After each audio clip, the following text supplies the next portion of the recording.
આસમાને પહોંચી રહ્યા છે અને હવે એટલા માટે ચાંદીના નામે પણ છેતરપિંડી થઈ રહી છે। અમદાવાદના ધોળકાની વાત છે કે જ્યાં ચાંદીમાં રોકાણ કરવાના નામે જ્વેલર્સ માલિકે 300 થી 400 કરોડનું ફુલેકું ફેરવ્યાની આશંકા છે। જ્વેલર્સ માલિક અને તેમના બે પુત્રોએ ચાંદીમાં રોકાણ કરવાના બહાને લોકો પાસેથી કરોડો રૂપિયા ઉઘરાવ્યા અને પછી ચાંદી કે રૂપિયા બંનેમાંથી એક પણ વસ્તુ પરત કર્યા વગર તે રાતોરાત જ્વેલર્સ માલિક અને તેનો પુત્ર પલાયન થઈ ગયા। ફરિયાદી મોહમ્મદ સજ્જાદ નવાજ ખાન પઠાણ એમની પાસેથી 81,85,000 રૂપિયા પડાવ્યા બાદ આરોપીઓએ વાયદા મુજબ ડિલિવરી આપી નહોતી। જ્યારે રોકાણકારો પાસે પૈસા માંગવા ગયા ત્યારે 20 ઓક્ટોબરના રોજ જાણવા મળ્યું કે પરિવાર ઘર અને શોરૂમને તાળા મારીને નાસી છૂટ્યો છે।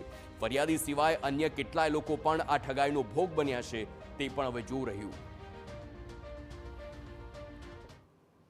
અમને લાલચ આપી અને પૈસા લીધા અમારા પાસેથી કે તમને ચાંદી આપશું કરીને પૈસા લીધા અને ના તો અમને ચાંદી આપ્યું ના તો અમને અમારા પૈસા આપ્યા અને આવી રીતે પબ્લિકની એમના પાસે મોટી રકમ થઈ, એમની દાનત બગડી અને આવી રીતે એ લોકો ત્રણેય જણા દુકાન મકાન શોરૂમ બધું બંધ કરીને જતા રહ્યા છે અને અમારા પાસે છેતરપિંડી કરેલી છે।